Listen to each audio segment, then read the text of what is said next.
सातों बहना शीतला की, प्रेम बोले सच्चे दरबार की जय हो जय हो।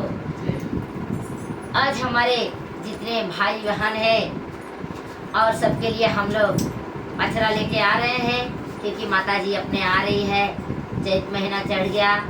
तो आप लोग हम लोग का पचरा लास्ट तक सुनिए और कमेंट करिए, और सभी हमारे बहन लोग को प्यार दुलार दीजिए और आप लोग सपोर्ट करिए। आप लोग सपोर्ट नहीं करेंगे तो कैसे हम लोग आगे बढ़ेंगे बताइए। आप लोग के भरोसे हम लोग भी मेहनत कर रहे हैं, भैया बहुत मेहनत कर रहे हैं, हम भी कर रहे हैं, हमारे सभी दीदी लोग भी कर रहे हैं।